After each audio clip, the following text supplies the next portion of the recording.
தேவனுடைய நல்ல நாமத்திற்கு ஸ்தோத்திரம் உண்டாவதாக. தொடர்ச்சியாக நாம் வைநாள் பள்ளிக்கூட பாடத்துக்குள்ளாக நம்ம கடந்து போகலாம். இந்த காலாண்டு முழுக்க நம்ம என்ன படிச்சிருக்கிறோம்? தேவனுடைய அன்பு, அவருடைய நியாயம். கிட்டத்தட்ட 12 பாடங்கள் நம்ம முடித்து 13வது பாடத்துக்குள்ளே நம்ம வரப்போகிறோம். 13வது பாடம் இந்த வாரம், இந்த காலாண்டு முடியுது. இந்த நாளினுடைய தலைப்புக்குள்ளே நம்ம போகலாம். நிறைய பாடங்கள் நம்ம படிச்சிருக்கிறோம், ரிவிஷன் பண்ணிகிட்டு இருந்தோம். அப்படின்னா இன்னும் கொஞ்சம் டைம் எடுக்கும்னு நான் நினைக்கிறேன். இருந்தாலும் பார்ப்போம். எல்லாத்தையும் ஆண்டவர் நம்மை நடத்துவதற்காக ஜெபத்தோடு நம்ம வைநாள் பள்ளிக்கூட பாடத்துக்குள்ளே போகலாம். ஒரு டோட்டலாக என்ன இந்த காலாண்டில் உங்களால் புரிஞ்சுக்க முடியுது? தேவன் அன்பாக இருக்கிறார். நல்ல பதில் தான். ஒரு இடத்துல அவர் நியாயமுள்ள நீதியுள்ள தேவன். நியாயம் இருக்கு, நீதி இருக்கு. நீதி இருந்தால் இப்படி அன்பு இருக்கும். வேற வேற வேற என்ன ஞாபகம் இருக்கு? இருக்கிறது படித்தோம். ஆமாம், பிரச்சனை எப்படி ஆரம்பித்தது, விதிகள். ஆமாம், இருக்குது. சரிங்க. வேற வேற என்ன ஞாபகம் இருக்குது? நீங்கள் ஆடத்தை புக்கை புரட்டி கூட ஒரு சொல்லலாம். அவருடைய கற்பனைகள் அன்பு தான். வேற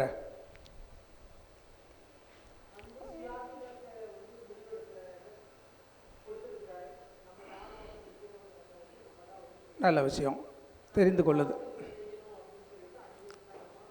அன்பு கட்டாயப்படுத்தாது. ஆமாம், படித்தோம். வேற வேற என்ன ஞாபகம் இருக்கு?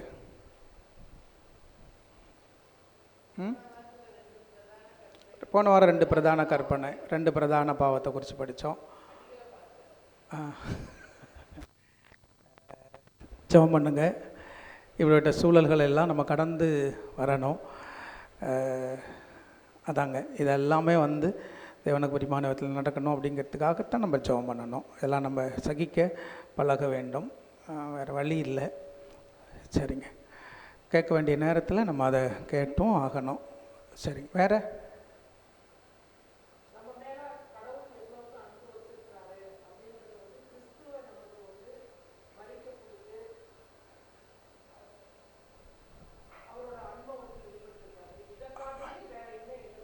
கண்டிப்பாக அன்பின் வெளிப்பாடு கிறிஸ்துவின் மரணம் அப்படி சொல்லி போராட்டத்துக்கான விதிகள், இந்த ஒழுங்குகள்லாம் ஞாபகம் இருக்கா? சாத்தான் எப்படி போங்காட்டம் ஆடுறான், கடவுள் எப்படி தன்னோட ஜீவனை கொடுக்குறார், எல்லாம் நம்ம படித்தோம். சரிதானே? அப்புறம் 11வது பாடத்தில் கூட படித்தோம். இன்னும் நான் என்ன செய்யணும், உங்கள் மேலே நான் அன்பு வச்சுருக்கிறேங்கிறத நிரூபிக்கிறதுக்கு நான் இன்னும் என்ன செய்யணும், இன்னும் என்ன செஞ்சால் நீங்கள் எங்களோட நேசமாக இருப்பீங்க, பாசமாக இருப்பீங்க. மிகப்பெரிய ஒரு விஷயம் அது. ஆண்டவருடைய சத்தியம் அது. எந்த அளவுக்கு ஆண்டவர் நம்மக்கிட்ட அவருடைய அன்பையும் அவருடைய குணத்தையும் எதிர்பார்க்கிற பொழுது நமக்கு கொடுக்குறதெல்லாம் கசப்பு, நம்ம கொடுக்குறதெல்லாம் புளிப்பு. இதுதான் நம்ம ஆண்டவருக்கு திரும்ப தந்துட்டுருக்குறோம்.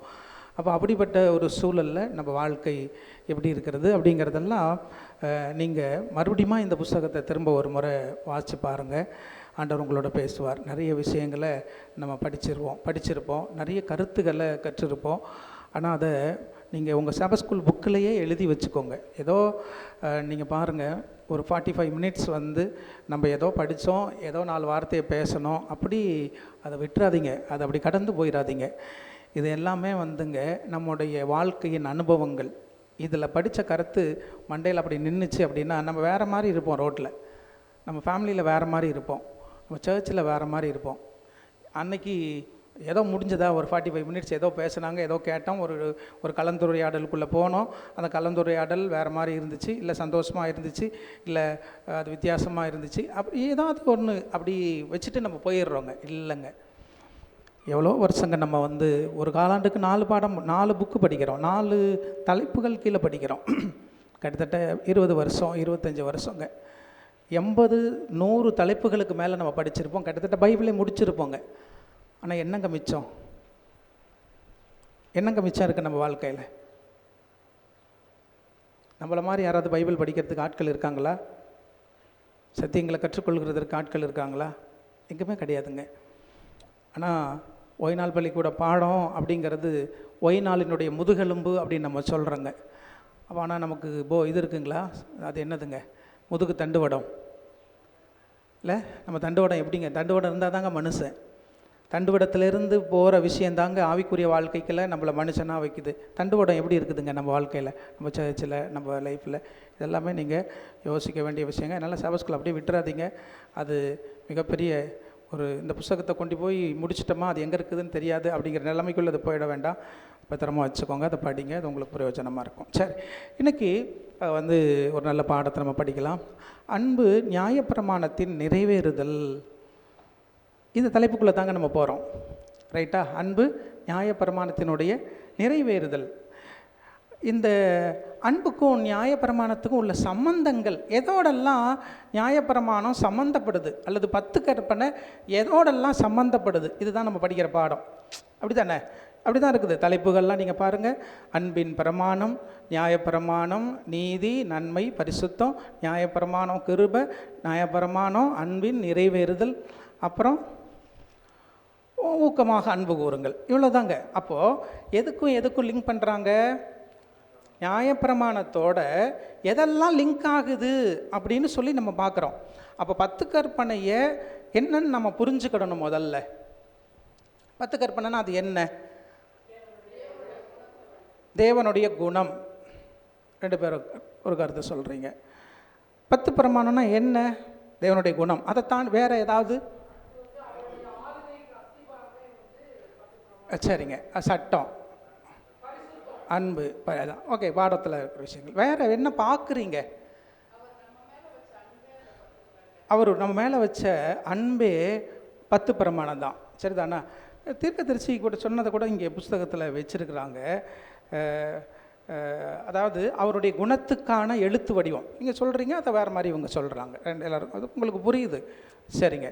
அப்போது நம்ம புரிஞ்சுக்க வேண்டியது, கடவுள் இந்த நியாயப்பிரமாணத்தை கொடுத்துருக்கிறார். ஏன் கொடுத்துருக்கிறார்? அவர் எப்படி அப்படிங்கிறத காட்டுவதற்காகவும், நான் எப்படி இதை போல் மாற வேண்டும் என்பதற்காகவும் தான் அந்த என்ன இருக்குது, அந்த நியாயப்பிரமாணத்தை நமக்கு கொடுத்துருக்கிறார். அப்படி தானே? நமக்கு மட்டும்தானா இது? எல்லாத்துக்கும், கடவுளுக்குமே அவர் அப்படி இருக்கிறத தான் நம்மக்கிட்ட காட்டுறார். சரி, இப்போது இந்த அன்பின் நியாயப்பிரமாணம் எப்படி ஒரு நம்முடைய வாழ்க்கையில் நிறைவேற போகுது?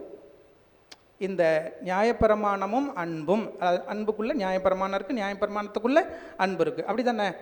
இப்போ இது எப்படி நம்ம வாழ்க்கையில் நிறைவேறும்? இப்போ நம்ம எளிமையாக ஒரு கேள்வி கேட்கலாம். நம்மளால் 10 பிரமாணத்தை கடவுள் சொல்லியிருக்கிற மாதிரி நான் 10 பிரமாணத்தை கை கொள்ள முடியுதான்னு கேட்கல. ரைட்டா? நான் 10 பிரமாணத்தை கை கொள்ள முடியுதான்னு நான் கேட்கல. கடவுள் சொன்ன மாதிரி நம்மளால் கை கொள்ள முடியுதா? பதில் இருக்கா? இருக்க முடியாதுங்க. ஆனால் பதில் நம்ம வாழ்க்கையாக இருக்கணும். பதில் நம்ம வாழ்க்கையாக இருக்கணும். அப்படி தானே? ஏன்னா கடவுள் சொன்ன மாதிரி நம்மளால் இன்னும் முடியல. அப்படி தானே? அப்போது ஏன் முடியல? ஏன் நம்மளால் 10 பிரமாணத்தை கை கொள்ள முடியல? ஆனால் இன்னொருத்தவங்களை பார்த்து நம்ம 10 பிரமாணத்தை அவங்களால கை கொள்ள முடியலன்ட்டு எளிமையாக நம்ம சொல்லிடுறோம்.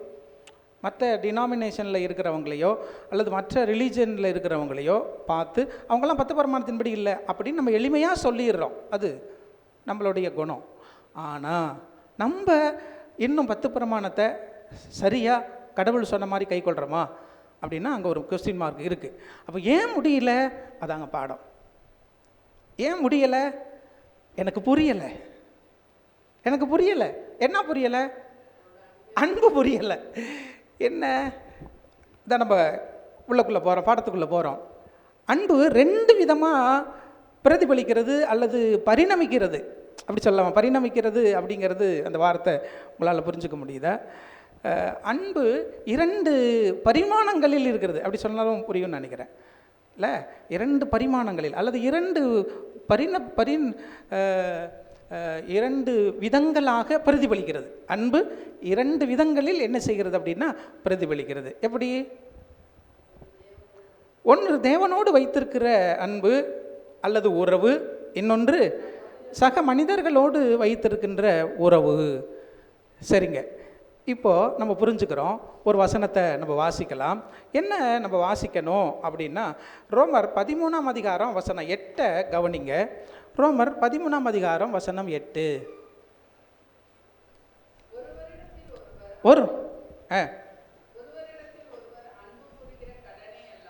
ஒருத்தர்கிட்ட ஒருத்தர் அன்பு கூறுற கடனே இல்லாமல் மற்ற ஒன்றிலும் ஒருவருக்கும் கடன்படாதிருங்கள். பிறனிடத்தில் அன்பு கூறுகிறவன் நியாயப்பிரமாணத்தை நிறைவேற்றுகிறான் அப்படின்னு நம்ம சொல்கிறோம் இல்லை?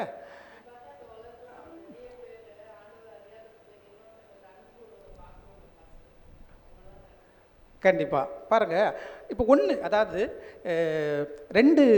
ரெண்டையும் சேர்ந்தா தான் ஒன்று. இது ரெண்டும் சேர்ந்தா தான் ஒன்று. இது ரெண்டும் சேர்ந்தா தான் முழுமை. வட்டத்தை பாதியாக பிரிச்சிருக்கிற மாதிரி ரெண்டு இந்த பகுதியும் இந்த பகுதியும் சேர்ந்தா தான் முழு வட்டம். அப்படி தானே? இப்போது இந்த பாதியில் எல்லாருமே சரியாக இருக்கிறோன்னு நம்ம நினைக்கிறோம் இல்லை? மனுஷன் காட்டுற அன்பில் சில கூட்டங்கள் சொல்லுகிறது, நான் அன்பாக இருந்தால் போதும், மனுஷங்கள்கிட்ட அன்பாக இருந்தால் போதும், கடவுள்கிட்ட அன்பாக இருந்தால் போதும், இந்த அன்பு தான் பைபிள், இந்த அன்பு தான் கடவுள் அப்படின்னு சொல்கிறாங்க இல்லை? உலகத்தில் எல்லாருமே இந்த ஒரு கருத்துக்குள்ளே வர்றாங்க தானே? ஆனால் இந்த கருத்துக்குள்ளே வர்ற எல்லா மனுஷங்களும் அன்பாக இருக்கிறாங்கங்கிறதுக்கு ஆதாரம் இருக்கா?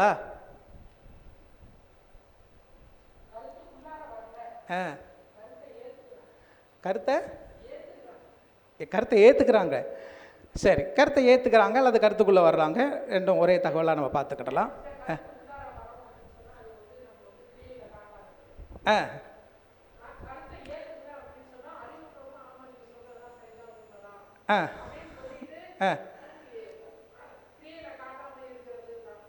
இப்போ நான்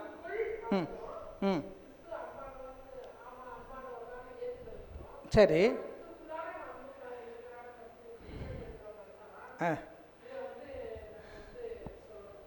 சரிங்க, நான் என்ன சொல்ல வரேன்னு பாருங்கள். இப்போது மற்ற ரிலீஜியனில் இருக்கிறவங்கள பாருங்கள். எங்கள் கடவுளும் அன்பு தான் ஏன் சொல்கிறாரு, வேறு என்னையா சொல்கிறாரு? அப்படி தானே சொல்கிறாங்க. நாங்களும் அன்பாக தான் ஏன் இருக்கிறோம். எல்லா மதமும் அன்பை தான் போதிக்குது, நாங்களும் அன்பை தான் ஏன் சொல்கிறோம், நீயும் அன்பை சொல்கிற, நானும் அன்பை தான் சொல்கிறேன் அப்படின்ட்டு எல்லாருமே பேசுகிறாங்கல்ல. சரிங்க, ஓகே, நோ ப்ராப்ளம். அதுதான் அங்கே தாங்க நம்ம வர்றோம், அந்த பாயிண்ட்டு தான் நம்ம வர்றோம். ஆமாம், இப்போ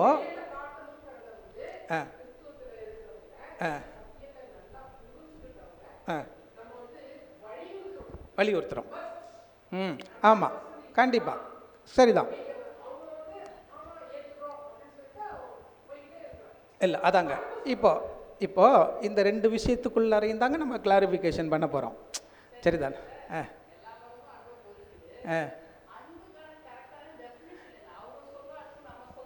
ஒன்றா இது தாங்க நம்ம அது தாங்க நான் சொன்னேன், நம்ம விலாவரியாக அதுக்குள்ளே நம்ம போக போகிறோம் அப்படின்னு நான் சொல்கிறதுக்கு காரணம், அவங்க டக்குன்னு நேர்கோட்டில் வந்துட்டாங்க. அதை கொஞ்சம் நம்ம உள்ளுக்குள்ளே போய் பார்க்க போகிறோங்கிறது தான், அந்த கருத்துக்காக தான் நான் அவங்கள்ட்ட அப்படி சொல்ல வர்றேன். அப்போது என்ன நம்ம பார்க்குறோம், அவங்க எல்லாமே நாங்கள் அன்பாக தான் இருக்கிறோம், நீங்கள் அன்பாக தாங்க இருக்கிறீங்க, போதிக்கிறோம் அப்படிலாம் சொல்கிறாங்களே. ஆனால் அவங்களுக்கு அன்பின் முழு தத்துவம் அல்லது அன்பின் முழு கொள்கை புரிஞ்சிருக்கா? இல்லை, பாயிண்ட் வந்துருச்சா? இப்போது நான் கொண்டு வர பாயிண்ட்டே தாங்க, நான் எதிர்பார்க்குற பாயிண்ட் அதுதான். புரியுதா உங்களுக்கு? அப்போ முதல் பாடத்தில் நம்ம கற்றுக்க வேண்டிய பாடம் என்ன அப்படின்னா, உலகத்துக்கு ஏதோ அன்பு புரியலன்னு நம்ம நினச்சிருக்கிறோம், அன்பு நம்மளுக்கு புரிஞ்சிச்சுன்னு நம்ம நினைக்கிறோம். இல்லை, அன்பு யாருக்குமே புரியல, அன்பு யாருக்குமே புரியல, கற்பனை யாருக்குமே புரியல. இல்லை, கற்பனையின்படி வாழ வேண்டும் என்பது தானே வாழ்க்கை. அதுக்காக தானே அந்த உலகம், அதுக்காக தானே கடவுள், அதுக்காக தானே எல்லாமே. ஆனால் இப்போ அதை நோக்கி நம்ம வாழ்க்கை நகருதா, இல்லை அதை தள்ளி விட்டுட்டு வாழ்க்கை நகருதா?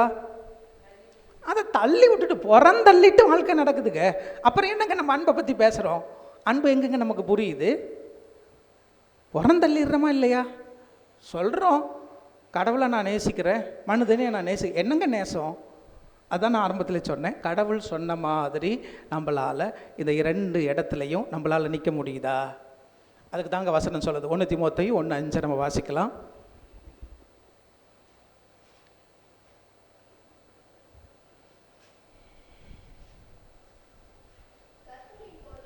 கற்பனையின் பொருள் என்னவெனில், சுத்தமான இருதயத்திலும் நல்ல மனசாட்சியிலும் மாயமற்ற விசுவாசத்திலும்.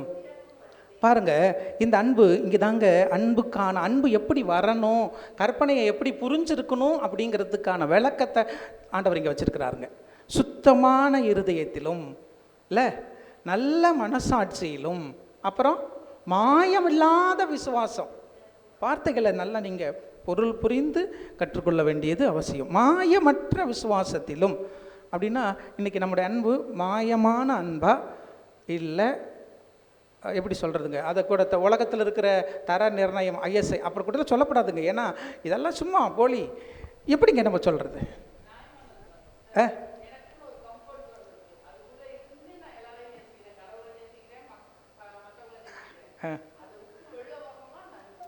அந்த போயிடுது இல்லை, அப்படி தானே? உங்களால் புரிஞ்சிக்க முடியுதா? அப்போது அதாவது அன்புக்கு நான் ஒரு விளக்கம் வச்சுருக்கேன். இதுதான் அன்புன்ட்டு நான் ஒரு விளக்கம் வச்சுருக்கேன். அதில் நான் ஒரு கம்ஃபர்ட்டாக இருக்கிறப்போ நான் என்ன செஞ்சிடுறேன்னா, நான் சேஃப் ஜோனில் இருக்கிறேன் அப்படின்னு நான் புரிஞ்சுக்கிறேன். இதுதான் அன்புன்னு நான் ஊராக பரப்பக்கண்டப்படுத்துகிறேன். ஆனால் கடவுள் சொல்கிறாரே, மாயமற்ற விசுவாசத்திலும் நல்ல மனசாட்சியிலும் சுத்தமான இருதயத்திலும் அது பறக்குதா? இல்லை, கிடையாதுங்க. இது கடவுள்கிட்ட தாங்க இது இருக்குது. இது கடவுள்கிட்ட தாங்க இருக்குது. அப்போ கடவுளை யார் ஒருவர் புரிஞ்சுக்கிறாங்களோ, அல்லது கடவுளை யார் கடவுளோட நெருக்கமான உறவில் இருக்கிறாங்களோ அவங்கள்ட்ட தாங்க இதெல்லாம் வெளிப்படும். நெருக்கமான உறவில் இருக்கிறவங்கள்ட்ட தாங்க இது வெளிப்படும். எல்லாத்துக்கிட்டையும் இது வெளிப்படுறது முடியாது, எதிர்பார்க்க முடியாது. அப்போ நம்ம கற்றுக்க வேண்டிய முதல் விஷயம் என்ன அப்படின்னு சொன்னால், நாம் நேசிக்கிறோம் அப்படிங்கிறது வேற, கடவுள் சொல்லியிருக்கிற நேசம் என்பது வேற. நாம் உறவில் இருக்கிறோங்கிறது வேற, கடவுள் சொல்லியிருக்கிற உறவு என்பது வேற. நாம் புரிஞ்சிருக்கிற அன்பு என்பது வேற, கடவுள் சொல்லுகிற அன்பு என்பது வேற. வார்த்தைகள் வேண்டால் எழுத்துகள் என்று வேண்டுமானால் ஒன்றாக இருக்கலாம். ஆனால் அதனுடைய டெஃபினேஷன், அதனுடைய புரிதல் வேற இல்லை. அதை நாம் புரிஞ்சுக்கிடணும். மற்றவங்களை நம்ம குறை கூறுவதற்கு முன்பதாக, ஏன்னா மற்றவங்க ராஜரீக பிரமாணத்தை மீறுறாங்க, ஒன்றில் தவறினால் எல்லாவற்றிலும் குற்றவாளி, எல்லாம் ஒன்றில் தவறுனா எல்லாத்துலேயும் குற்றவாளி நீ சொல்கிற. ஆனால் நீ எத்தனையில் தவறிக்கிட்டு இருக்கிற? வட்டிகாஸ்காரங்க, மற்ற ஹிந்துஸு, முஸ்லீம், மற்ற ரிலீஜியஸில் இருக்கிறவங்க எல்லாருமே பிரமாணத்தை மீறுறாங்க, அவங்க கடவுள்கிட்ட நேசம் இல்லைன்னு நம்ம சொல்லிடுறோம். ஆனால் நம்ப ஆனால் நம்ம புரிஞ்சுக்க வேண்டியது, இது ஒரு நாளும் ஒளிஞ்சு போகாது. இது ஒரு நாளும் என்ன செய்யாது, ஒளிஞ்சு போகாது. இந்த விஷயத்தை ஆண்டவர் வருகிற வரைக்கும் என்ன செய்வார், நம்ம வாழ்க்கையில் நாம் கை கொண்டு இருக்கணும் அப்படின்னு சொல்லி ஆண்டவர் நமக்கு கற்றுக் கொடுக்கறத நம்ம புரிஞ்சுக்கணும். ஒன்று. ரெண்டாவது விஷயத்துக்குள்ளே போகலாம். அன்பு, இந்த பிரமாணம் எதோடு தொடர்புடையதாக இருக்கிறது? அன்போடு, நேசத்தோடு, மற்றவங்களை நேசிக்கிறதோடு, கடவுளை நேசிக்கிறதோடு தொடர்புடையதாக இருக்கிறது. இதை சரியாக புரிஞ்சுக்கிடணும். எழுத்தளவில் இல்லை, உறவு அளவில் இதை புரிஞ்சுக்கிடணும் அப்படின்னு சொல்லி நம்ம படிச்சுக்கிறோம். 1வது பாடம். 2வது பாடத்துக்கு வாங்க. அங்கே அந்த பிரமாணம் எதனோடு தொடர்புடையதாக இருக்கிறது? நீதியோட, நன்மையோட, பரிசுத்தத்தோட தொடர்ந்து இருக்கிறது. சரி, இப்போ நீதியோடு தொடர்புடையதாக இருக்கிறதுனாக்க அப்போது இது என்னத்தை சொல்லுது? அப்போ இந்த பிரமாணம் நீதியை காட்டுது அப்படின்னா, அப்போ அநீதினா என்னன்னு அது சொல்லுதா? நீதியை காட்டுது அப்படின்னு சொல்லும்போது எது நீதி? கற்பனையின்படி நடக்கிறது நீதி, அப்படி தானே? கற்பனையின்படி. அப்போ நீதிக்கு ஆப்போசிட்டு அநீதி. அப்போ அநீதினா நடக்காமல் ஆப்போசிட்டாக இருக்கிறது. அதாவது செய்வாயாக அப்படின்னு சொல்கிறத நம்ம செய்யணும். செய்யாது இருப்பாயாக அப்படின்னு சொல்கிறத நம்ம செய்யாமல் இருக்கணும். ஏங்க நம்மளால் அப்படி இருக்க முடியல?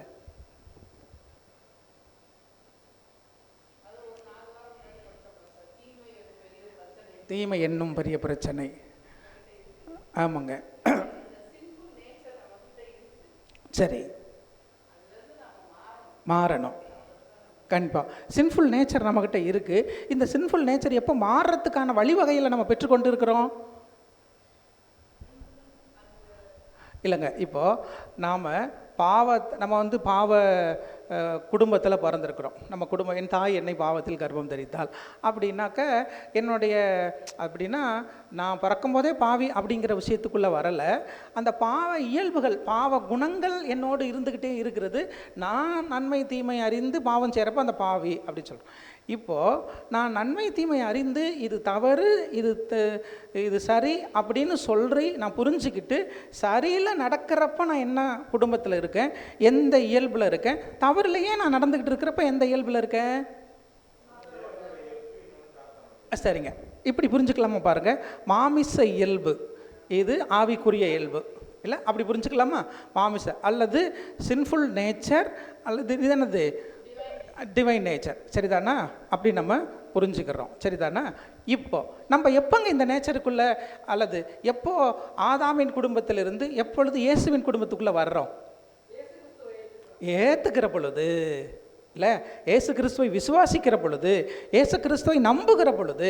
அப்போ எப்போ நாம் அநீதியை செய்யாமல் இருக்கிறதுக்கான வழிவகையை ஆண்டவர் வச்சிருக்கிறாரு அப்படின்னா, நாம் ஏசப்பா கிட்ட வருகிற பொழுது, ஏசப்பாவை ஏற்றுக்கிற பொழுது. அப்போ எப்போ என்னுடைய சின்ஃபுல் நேச்சர் மாறும், எப்போ என்னுடைய அந்த ஆவிக்குரிய அந்த நேச்சர் என்கிட்ட வரும், இயல்பு, ஆவிக்குரிய இயல்பு எப்போ என்கிட்ட வரும் அப்படின்னா, கடவுளை நான் புரிந்து கொண்டு அவரிடத்தில் வருகிற பொழுது. இப்போ நான் மீறிக்கிட்டே இருக்கிறப்போ பிரமாணம் என்ன சொல்லுது? பாவி பாவின்னு நான் சொல்லுது, என்ன சொல்லுது? நான் 10 பிரமாணத்தை மீறிக்கிட்டே இருக்கிற பொழுது நான் என்னென்னு சொல்லுது? பாவி பாவின்னு சொல்லிகிட்டே இருக்கும் பொழுது, அது நான் பாவி பாவின்னு சொல்லிக்கிட்டே இருக்கிற அந்த பிரமாணம் இன்னொரு வேலையும் செய்யுது. என்ன வேலை செய்யுது? நீ போ, அந்த பக்கம் போ, நீ போய் பாவம் இல்லாமல் இருக்கிற ஒரு வாழ்க்கையை கற்றுக்கொள் அப்படிங்கிற ஒரு விஷயத்தை அது என்ன பண்ணுது? அது சொல்லாமல் சொல்லிக்கிட்டு இருக்குது. எப்போ எல்லாம் என் மனசுக்குள்ளார பிரமாணம் பூந்து அடித்து நொறுக்குதோ, என்னை துவம்சம் பண்ணுதோ, அப்போயெல்லாம் நான் கதற வேண்டிய ஒரு விஷயம், நான் புரிஞ்சுக்க வேண்டிய விஷயம், எனக்கு ஒரு மீட்பு வேணும், எனக்கு ஒரு விடுதலை வேணும், நான் ரட்சிக்கப்படணும் அப்படின்னா இந்த பிரமாணம் என்னகிட்ட சண்டை கட்டிக்கிட்டே இருக்கிறதுக்கான காரணம் என்ன அப்படின்னா, நான் ரட்சிக்கப்படணும், நான் மீட்கப்படணும், நான் மீட்பர்கிட்ட போகணும், இயேசுகிட்ட போகணும் அப்படின்னு அது என்கிட்ட சொல்லி கொடுக்குது. அப்படி தானே? அப்படி தானே? இப்போது அங்கே போனால் அவர் என்ன சொல்கிறாரு? அவருக்குள்ளார என்னை வச்சுக்கிட்டு அவர் என்னத்தை கொடுத்துட்றாரு? அவருடைய நீதியை கொடுத்துட்றாரு. ரைட்?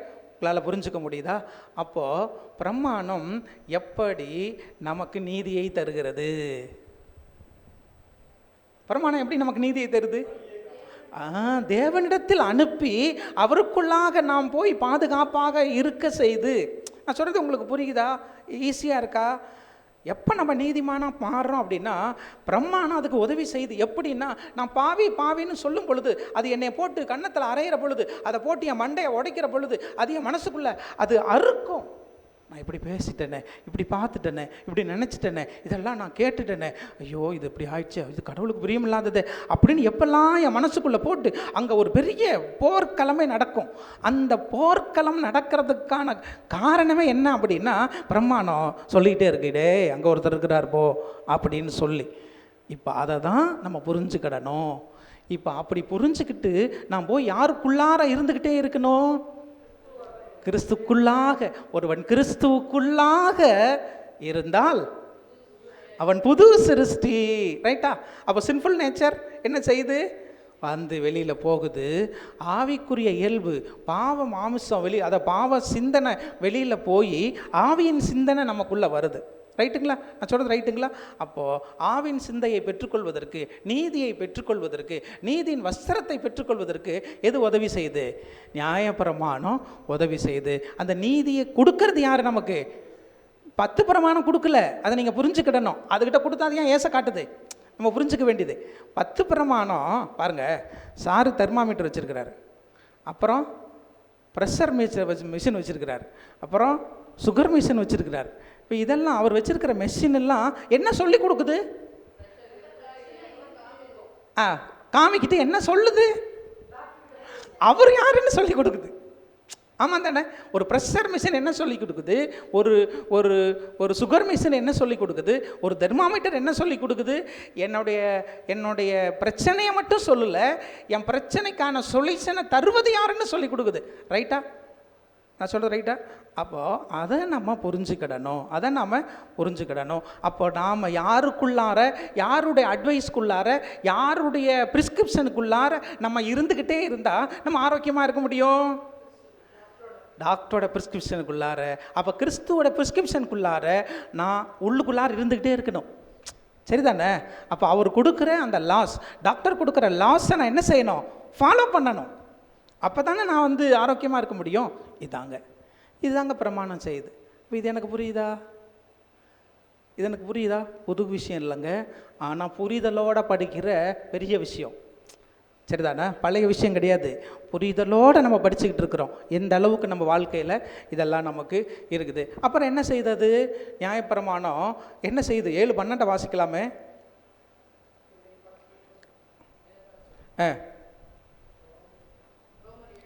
ஆமாங்க, 7:12, ரோமர் 7:12 அதானுங்க அங்கே வருது. நியாயப்பிரமாணமானது பரிசுத்தமாயும் ஆகையால் நியாயப்பிரமாணம் பரிசுத்தம் உள்ளது தான், பரிசுத்தமாயும் நீதியாயும் நன்மையாயும் இருக்கிறது. சரிங்களா? எப்படி நன்மையாக இருக்கிறது அது? நியாயப்பிரமாணம் நன்மை தான், நியாயப்பிரமாணம் நல்லது தான். எப்படி நம்ம சொல்ல முடியும்? அதுதான் செய்யாதேன்னு சொல்லுது. எப்படிங்க அது நல்லது?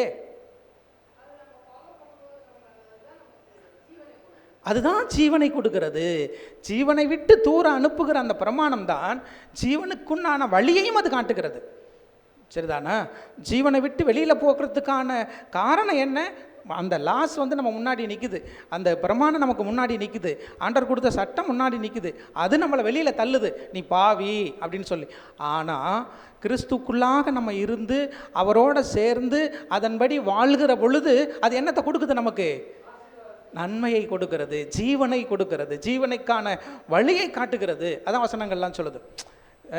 ஜீவவிருட்சத்தின் மேல் அதிகாரம் உள்ளவர்கள் ஆவதற்கு, வாசல்கள் வழியாய் நகரத்திற்குள் பிரவேசிப்பதற்கு, நீ ஜீவனில் பிரவேசிக்க விரும்பினால் என்ன செய்யணும்னு சொல்கிறாரு? கற்பனைகளை கை கொள். சரிதானே? அப்போ நம்ம புரிஞ்சுக்க வேண்டிய விஷயம் அது நன்மையாக இருக்கிறது. அடுத்து அது எப்படி இருக்கிறதாக சொல்லுகிறாங்க? பரிசுத்தமாக இருக்கிறது. எப்படி?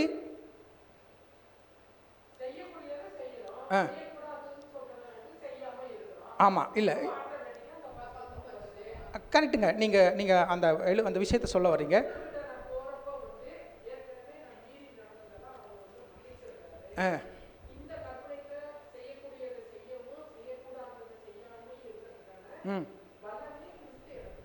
கொடுக்குறாரு. பாருங்க, சரிங்க.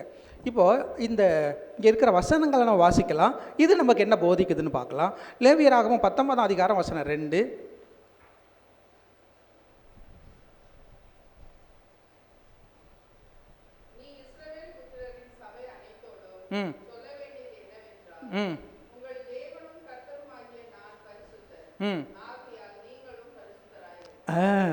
தேவனும் கர்த்தருமாகிய நான் பரிசுத்தர், அதனால் நீங்கள் என்ன செய்யுங்க? பரிசுத்தராயிருங்க அப்படின்னு ஆண்டவர் சொல்கிறார். இப்போது அவர் பரிசுத்தர், அவர் பிரமாணம் பரிசுத்தம், அப்படி தானே? அதான் நம்ம படித்தோம் 7:12. அப்போ அவர் பரிசுத்தர், அவர் பிரமாணம் பரிசுத்தம். இப்போ நான் எப்படி பரிசுத்தனை மாறுறேன்? அவருக்குள்ளாக அவருடைய பிரமாணத்தை நான் போய் அவருக்கு பிரியமாக கை கொள்ளுகிற பொழுது நான் என்ன செய்யப்படுறேன்? பரிசுத்தமாக மாறுகிறேன்.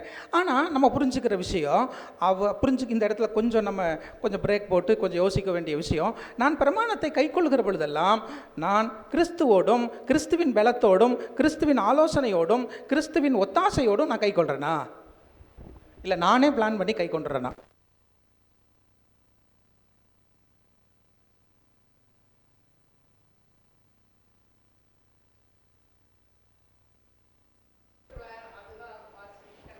சொல்லுங்கள். ஆமாம்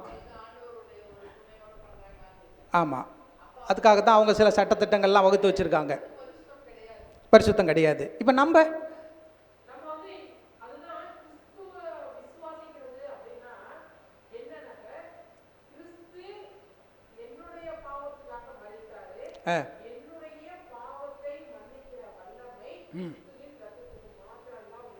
ரைட்டு.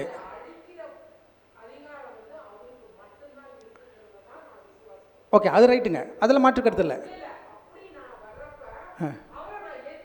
ஏற்றுக்கிறீங்க, மன்னிக்கப்படுது.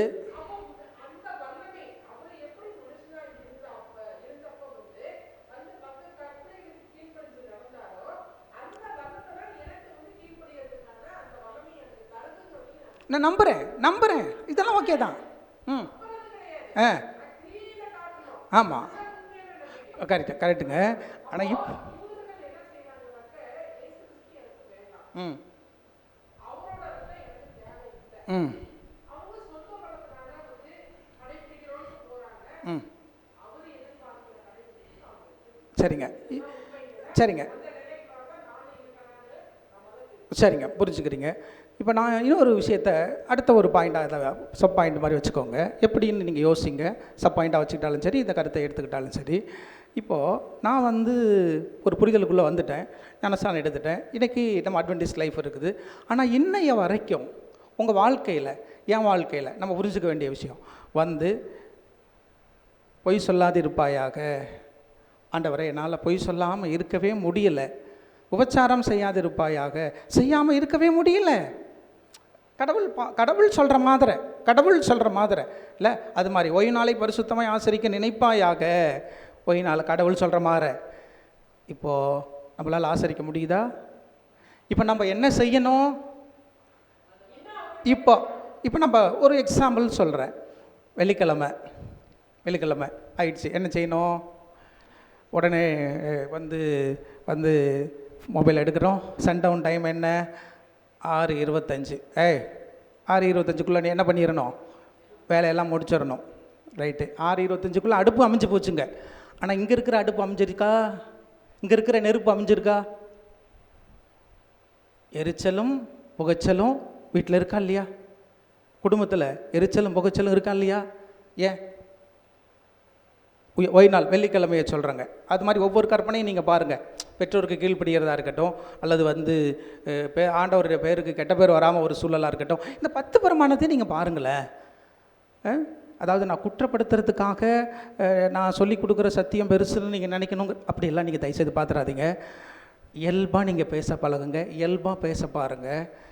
நம்ம கிட்டத்தட்ட 20 வருஷ அனுபவத்தில், 15 வருஷ அனுபவத்தில், 30 வருஷ அனுபவத்தில் நம்ம வாழ்ந்துக்கிட்டு இருக்கிறோம் லைஃப் இதில், ஸ்பிரிச்சுவாலிட்டியில். ரைட்டா? இப்போ ஒவ்வொரு நாளும் என்னால் முடியல ஆண்டவரே, இதை என்னால் ஜெயிக்க முடியலங்கிற பேச்சுக்குள்ளே நம்ம எப்போயாவது போகிறோமா? இதனால் முடியல அப்படின்னு ஒத்துக்கிற பக்குவம் நமக்கு வந்துருச்சா? நான் மீறிக்கிட்டு தான் இருக்கிறேன் அப்படிங்கிற எண்ணம் எனக்குள்ளே வந்திருக்கா? வந்திருந்தா சந்தோஷம். வந்தது எப்படி போய் பேசணும்? ஆனால் எப்படி இந்த பக்குவம் வந்துருந்துச்சுன்னாவே, இந்த பேச்சு கடவுள்கிட்ட போயிருந்தாக்கவே நான் வேறு மாதிரி இருப்பேன். சர்ச்சில் தனியாக தெரிவேன், சமூகத்தில் தனியாக தெரிவேன், என் ஃபேமிலியில் தனியாக தெரிவேன், நான் எங்கே போனாலும் தனியாக தெரிவேன். அப்படி வெளியில் எடுத்துருவார் ஆண்டவர். நான் சொல்கிறது சரிதானா? ஏற்றுக்க முடியுதா உங்களால்? இதாங்க. அப்போ நான் என்ன சொல்ல வர்றேன், நம்ம எப்படி பரிசுத்தத்தை பெற்றுக்கொள்கிறோம், இதுதாங்க நம்ம கற்றுக்கிற விஷயம். எப்படி நியாயப்பிரமாணம் பரிசுத்தம் உள்ளது தான். தேவன் நான் பரிசுத்தர் ஆகையால் நீங்களும் பரிசுத்தராக இருங்கள். சரிதானே? அப்போது எப்படி பரிசுத்தமாக நம்ம மாறுறது, இதுக்கு தாங்க பிரச்சனை. நம்ம தியரிட்டிக்கலாக 10 கற்பனை ஏற்றுக்கிட்டா ரைட்டு, ஓய்வு நாளை ஏற்றுக்கிட்டா ரைட்டு, போய் பேசாமல் இருந்தால் ரைட்டு, இதெல்லாமே தியரிட்டிக்கலாக நம்ம படிச்சுக்கிட்டு இருக்கிறோம். ஆனால் ப்ராக்டிக்கலாக அவருக்கும் நமக்கு இருக்கிற லைஃப் ஸ்டைலில் அவர் மாதிரி அவரோட உறவில் என் வாழ்க்கை ஆழமான பகுதிக்குள்ளே போர்ந்துச்சுன்னா தானே நான் அவரை மாதிரி மாற முடியும். படித்தோம் இது ஸ்பிரிட் ஆஃப் ப்ராப்பர்சி, ரைட்டு தானே? இருக்க முடியுதா நம்மளால்? சாந்தமா மன்னாருடா சுப்பு போட்டு சோறு திங்கிறான்னா தெரியல. சூடு சொரணை இருக்க மாட்டேன்து. அப்படி தானே நம்ம சொல்கிறோம். யாராச்சும் அமைதியாக இருக்கிறாங்க அப்படின்னா சத்தம் கட்டாமல் சரி இருந்தாக்க என்னது சொரணை இல்லையா அவனுக்கு, அப்படி தானே வண்டி ஓடுது. அப்போ சும்மா இருக்கிறவனையும் நோண்டி தூண்டி விடுற மாதிரில இருக்குது. அந்த உங்களால் புரிஞ்சுக்க முடியுதா? இதெல்லாம் நம்ம செய்கிறோமா இல்லையா? ஒரு உதாரணத்துக்கு நம்ம அங்கே போனோம், சரிதானே? அப்போ நீங்கள் யோசிச்சு பாருங்கள், நான் என்ன கற்றுக் கொடுக்கணும், நான் என்ன கற்றுக்கிடணும், நீங்கள் என்ன கற்றுக்கணும்னு நான் நினைக்கிறேன் அப்படின்னா, வேதாகம் என்ன சொல்லுது? நான் எப்படி பரிசுத்தத்தை பெற்றுக்கொண்டு பரிசுத்தராக வாழ்வது. சுத்தங்க இதாங்க. சரிங்களா? இது உங்களால் புரிஞ்சுக்க முடியுதா? இது உங்களால் புரிஞ்சுக்க முடியுதா? அப்போ எத்தனை பாடம் படிச்சிட்டோம்? கிட்டத்தட்ட 2 பாடம் படிச்சிருக்கோமா? வாங்க இப்போ அடுத்தது கிருபை. இல்லை, பிரமாணத்துக்கும் கிருபைக்கும் சம்பந்தம் சொல்லுங்கள். எப்படிங்க பிரமாணத்தில் கிருபை இருக்கான்னு? அது இருங்க. ஆமாம் ஆமாம் அது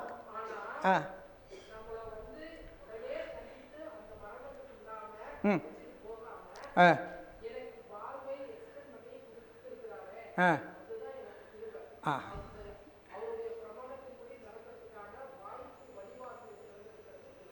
அதாங்க கிருபை. ஓகேங்க. நான் என்னோட கேள்வி, பிரமாணம் எப்படி கிருபையை காட்டுதுன்றேன்னா, அது சரிங்க, அது கிறிஸ்து கேள்விக்கு பதில். கிறிஸ்துக்கிட்ட போயிட்டோங்கிறது ரைட்டு தான், நான் அதெல்லாம் இல்லைன்னு சொல்ல. அப்போ பிரமாணத்தில் கிருபை இருக்கா? பிரமாணம் கிருபை காட்டுதா?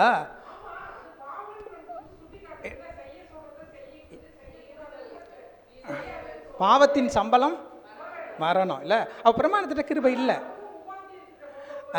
அங்கே அது ஓகேங்க, நீங்கள் உங்கள் பதில் சரிங்க. நான் அந்த பதில் தப்புன்னு சொல்ல. ஆனால் பிரமாணத்துக்கிட்ட கிருபை இருக்கா? இல்லை. யாருக்கிட்ட கிருபை இருக்குது? கிறிஸ்துக்கிட்ட கிருபை இருக்குது. சரிதானா? அது நீதியானது, நன்மையானது, அப்படி தான் நம்ம படிக்கிறோம். இல்லை, அதுக்கிட்ட எப்படி கிருபை இருக்கா அப்படின்னா, அது கிறிஸ்துக்கிட்ட போகும் பொழுது அது கிருபையை காட்டுகிறார் கிறிஸ்து அப்படிங்கிறத நம்ம புரிஞ்சுக்கிறோம். கிருபையின் இடத்துல அது நம்மளை கொண்டு போய் விடுது அப்படின்னு சொல்லி நம்ம பார்க்குறோம். இங்கே பாருங்கள், அப்போது கிருபை எப்படி நம்ம புரிஞ்சுக்கிறது? ஏன் நம்ம சில நேரங்களில் கிருபை இல்லாதவர்களாக நம்ம நடந்துடுறோம்? இல்லை, நான் சொல்கிறது உங்களுக்கு புரியுதா? சில நேரங்களில் கோவப்படுறோம், சில நேரம் சண்டை கட்டுறோம், சில நேரங்களில் மன்னிக்க முடியல, சில நேரங்களில் பொறாமப்படுறோம். சில மாமிசத்தின் கிரியைகள்லாம் நம்மக்கிட்ட இருக்குல்ல, தலை தூக்குதில்ல. இதுக்கெல்லாம் என்ன காரணம்? என்ன புரியல நமக்கு? கிருபை புரியலை. பாருங்க, நாம் எப்படி ரட்சிக்கப்பட்டிருக்கிறோம். ஒன்று தீத்தோட புஸ்தகத்துக்கு வாங்க, நானும் முடிச்சிடுறேன். தீத்தோட பிள்ளைங்களாம் வந்துட்டாங்க. தீத்தோட புத்தகம் 2ஆம் அதிகாரத்துக்கு வாங்க.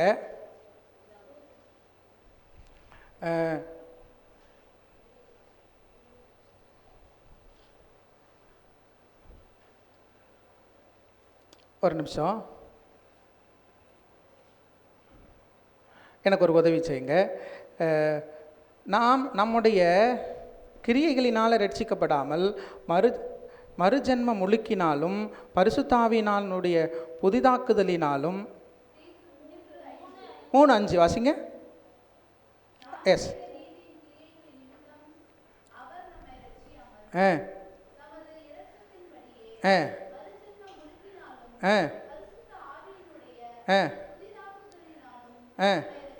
வசனம் 6.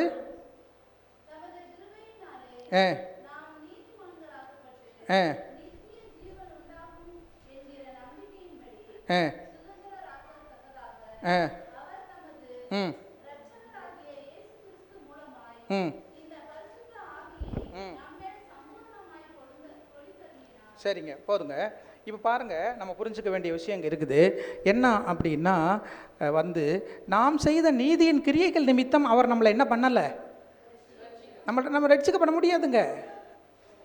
எப்படி? நாம் செய்கிற நீதியின் கிரியை என்ன?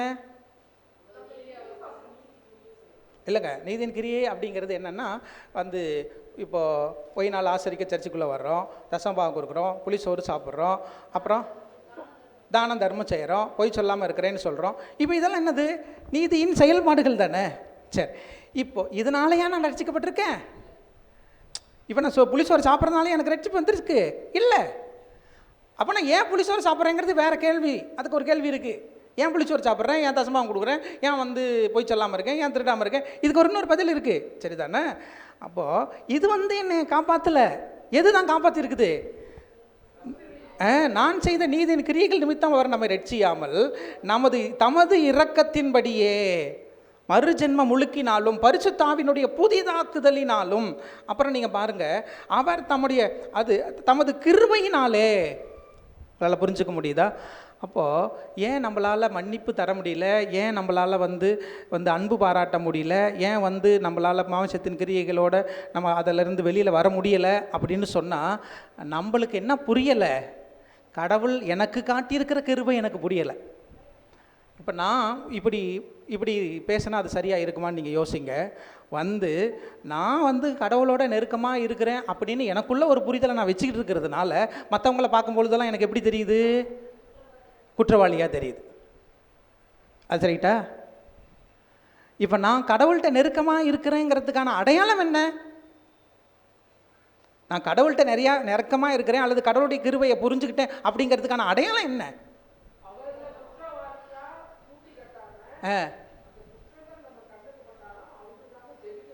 ஜபிக்கிறது.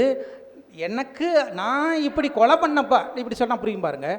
நான் கொலை பண்ணிட்டு இருந்தப்போ கடவுள் என்ன எப்படி பார்த்தாரு? நான் திருடிட்டு இருந்தப்போ கடவுள் என்ன எப்படி பார்த்தாரு? அப்படியே நான் யாரை பார்க்கணும்? கொலைகாரனே திருடனையும் பார்க்கணும். ஆனால் நான் என்ன பண்ணுறேன்?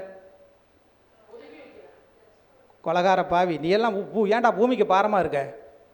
கொலைகார பாவி, குடிகார பாவி, நீ எல்லாம் ஏன்டா பூமிக்கு பாரமாக இருக்க, நீ எல்லாம் செத்து தொலைடா அப்படின்னு நம்மளே போட்டு கொடுத்துறோம். நம்மளே அவனை பூமியை விட்டு வெளில அனுப்பிச்சி விட்டுறோம். சரியா? அப்போது நமக்கு என்ன புரிஞ்சிருக்குது, என்ன புரியலை?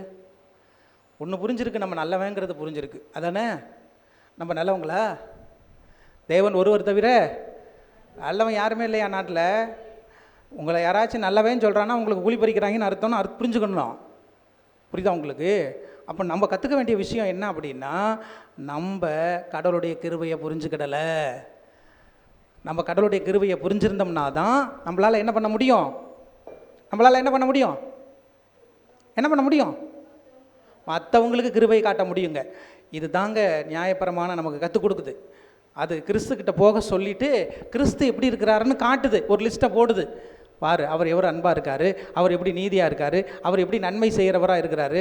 ஏங்க நம்ம யாருக்குங்க நன்மை செய்கிறோம்? ஏசை 58 கொண்டு வந்துருங்க. நம்ம யாருக்குங்க நன்மை செய்கிறோம்? நமக்கு செஞ்சவங்களுக்கு நன்மை செய்கிறாங்க. அப்புறம் பரிசேரி சதிசேரி தானே செய்கிறான். அப்புறம் அவனோட என்ன நீ மேலே செய்கிற? என்ன இருக்குது நம்மக்கிட்ட? பாவிகளை நேசிக்கிறான், பரிசுத்தவான் நேசிக்கிறான்னா இதில் என்னையும் வித்தியாசம் இருக்குது? ஏதாச்சும் வித்தியாசம் இருக்கா? அப்போ இதை தாண்டி நாம் செய்ய வேண்டிய நன்மை நமக்கு புரியுதா இல்லையா? அப்போ நம்ம என்ன செய்யணும்? அப்போ ஏன் நம்ம அப்படி செய்ய மாட்டேங்கிறோம் அப்படின்னா, நம்மளுக்கு ஆண்டவருடைய கிருபை புரியலை. அப்போ புரிஞ்சுக்க வேண்டிய விஷயம், நம்ம கற்றுக்க வேண்டிய விஷயம் என்ன அப்படின்னா, நான் கிருபையை புரிந்திருந்தாலே ஒழிய நான் கடவுளை போன்று நடக்க மாட்டேன். அப்போ நான் கடவுளை மாதிரி நடக்காமல் இருக்கிறதுக்கு காரணம் என்ன? கடவுளுடைய குணம் என்கிட்ட வராமல் இருக்கிறதுக்கான காரணம் என்ன? நான் பரிசுத்தமாக மாறாமல் இருக்கிறதுக்கு காரணம் என்ன? அப்படின்னா கடவுளுடைய கிருபை எனக்கு புரியலை. கிருபையினால தான் நானே ஏசப்பா கிட்ட போயிருக்கிறேன் அப்படின்னு சொல்லும் பொழுது நான் மற்றவனை பார்க்கும்போது நீதியை எடுத்து காட்டுறேன், அருவாள் எடுத்து வீசிடுறேன், வார்த்தையை எடுத்து வீசிடுறேன், வெட்டிடுறேன், சாச்சிடுறேன். அவன் செத்து போயிடுறானே, அப்புறம் எப்படி அவன் பரலோகத்துக்கு வருவான்? ரைட்? வரமாட்டான், வர முடியாது. நம்மளே தான் வாசலை தடுத்துடுறோம். புரிஞ்சுக்கிடணும். அப்போ அந்த மாதிரி விஷயங்களை நாம் கற்றுக்கிட்டு ஆண்டவருடைய கிருபையை புரிஞ்சு இந்த உலகத்தில் நம்ம வாழ்க்கை நடத்துவோம். கடவுள் உங்களை என்னையும் ஆசீர்வதிப்பாராக. ஆமென். வேறு ஏதாவது கேள்வி இருக்கா? நம்ம முடிச்சிட்டோம். இல்லாட்டா நம்ம ஓய்நாள் பள்ளிக்கூட நிறைவுக்குள்ளாக நம்ம கடந்து போகலாம்.